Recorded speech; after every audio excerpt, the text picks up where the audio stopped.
Kampanye akbar Prabowo Gibran tanggal 10 Februari kemarin menjawab semua desas-desus yang ada. Jokowi yang disebutkan akan hadir di GBK mengisi acara kampanye itu nyatanya tak terlihat. Isu ini sempat ramai di berbagai grup WhatsApp. Setelah beberapa oknum yang dicurigai dari pihak 01 dan 03 ternyata telah bersekongkol menyebarkan berita atau usulan agar Jokowi sebaiknya hadir di GBK untuk menemani Prabowo dan anaknya Gibran.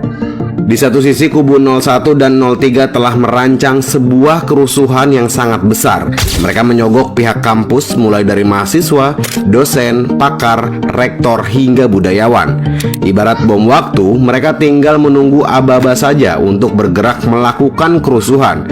Jika Jokowi ada di kampanye Prabowo, kata sandinya adalah bantai.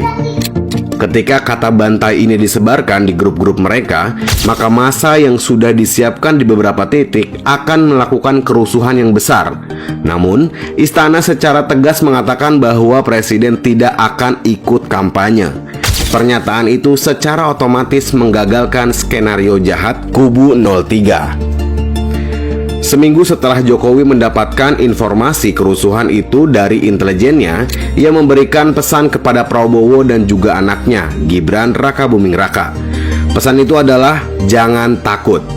Jokowi menyadari ada tekanan yang besar yang ditanggung putranya. Mulai dari ejekan yang menyebut Gibran anak haram konstitusi, Gibran Samsul, Gibran belimbing sayur, Gibran anak paman, Gibran pelangap longo, dan masih banyak lagi olok-olokan yang disebarkan di media sosial untuk menjatuhkan mentalnya. Kebencian ini terus dipupuk, bahkan dijadikan sebuah diskusi palsu yang mereka sebar secara massal di media Twitter. Dan strategi itu berhasil. Banyak yang tergiring opininya bahkan percaya kalau Jokowi adalah dalang di balik pelanggaran konstitusi di republik ini. Narasi demi anak ayah akan berkorban diciptakan untuk menjudutkan Jokowi. Apakah narasi itu berhasil? Tentu saja tidak. Masih banyak yang percaya integritas Jokowi. Ketika Kahiyang Ayu, putri semata wayang presiden tak lolos CPNS 9 tahun yang lalu, Jokowi tak memberi keistimewaan kepada putri kandungnya itu. Naiknya Gibran sebagai wakil Prabowo itu pun di luar dari campur tangan Jokowi, melainkan keputusan dari partai-partai koalisi Gerindra. Sudah sejak tahun 2014, Jokowi kenyang dengan fitnahan, namun selama itu juga ia harus terus bertahan dengan kekuatannya. Jadi, bukan hal baru lagi bagi keluarga Jokowi dengan situasi seperti sekarang ini. Mereka sudah tahu pintu keluar untuk menghadapi buzzer-buzzer yang mengeroyok mereka. Rencana kerusuhan yang disusun kubu 01 dan 03 adalah peluru terakhir yang mereka punya. Jadi, jangan heran setelah ini media sosial akan kembali tentram. Tugas oknum bayaran yang bikin ribut di media sosial sudah kelar. Meskipun hasilnya nggak memuaskan, karena Jokowi Gibran cukup handal dengan tenang. Mungkin sesekali ada beberapa orang yang mengungkit kembali isu konstitusi Gibran, tetapi percayalah, ini tak akan berefek apa-apa lagi. Jokowi tidak hanya mengajarkan tentang politik kepada anaknya, ia juga membekali anaknya sebuah ilmu untuk mengendalikan emosi.